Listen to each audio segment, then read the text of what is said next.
week's nugget, I want to talk to you about the importance of mobility. Now, I've been incorporating real-time mobility into your warm-ups before each workout, as well as the real-time HIIT workouts.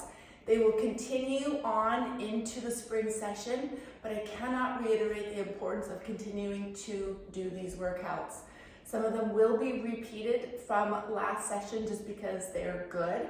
And I know a lot of you struggled with some of the moves. So we will continue to work towards improving those particular movements, but also of course we'll be adding new exercises and new HIIT style workouts for you in the spring, so stay tuned. But I wanted to just tell you a quick story as to why mobility is so incredibly important. When you are strength training, the threshold or when you are strength training, the tension will go towards the weakest link.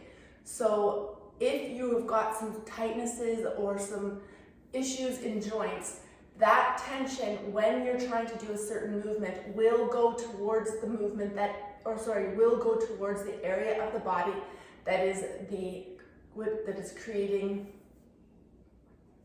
So when you are strength training, you have to remember that the tension will go towards the weakest link. So if you've got some tightness or some mobility issues in certain parts of your body, that is where the energy will go. So for example, last week I was doing hip thrusts. So just in case you're not sure exactly what that is, right? We're in this position, eyes facing, coming down and up, okay?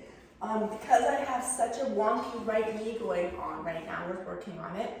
I'm trying to figure out without having to see a specialist what's going on. So far I haven't been too lucky or too successful, but I'm doing exercises for the lower body that doesn't bug the knee, and I want to still obviously maintain strength in my lower body. So I'm doing exercises that I can do without pain in the knee, because of course we do not want to train through pain, especially in the joints. Muscles, different story. Joints, if they're talking to you, you got to really listen and pay attention to that.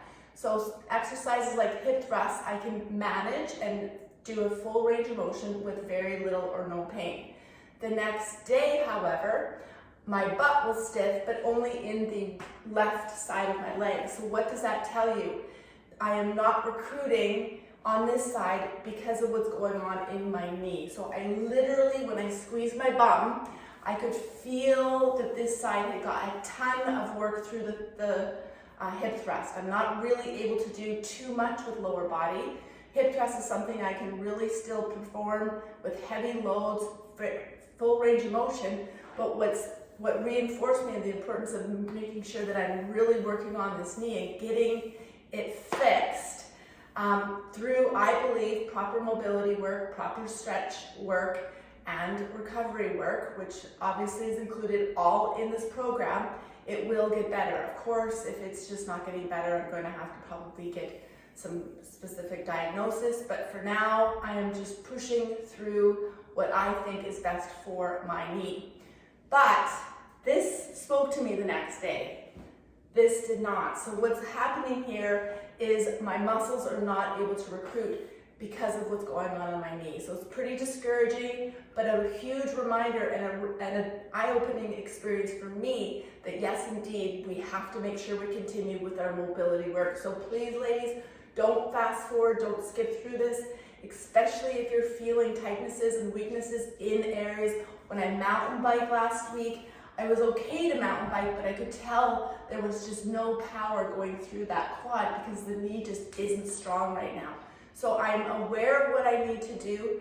Mobility is going to be one of the key missing links or will be a missing link if we do not continue to do it. So please, especially if you are feeling weaknesses, even if you're not, some of you are in your 20s and 30s, I would recommend you be proactive in staying mobile, because before you know it, boom, all of a sudden you wake up one day and go, holy shit, what happened to my ability to bend and move my body the way I used to? So that, yes, this is definitely some perimenopause stuff going on, but also we need to make sure that we're responsible and picking up the slack when it comes to our mobility work. So please, please, please do not forget the mobility work. Do not pass through it. If you are limited in time, I know a lot of us are very busy, do this first thing in the morning, we need to get to work. Either take a set or two out of your strength workouts. Yes, that is how important your mobility work is. Or do it sometime in the evening or something, but I'm going to try to keep them quick and efficient so you don't feel like the program or the session is too long. But please, please make sure that you're doing this work.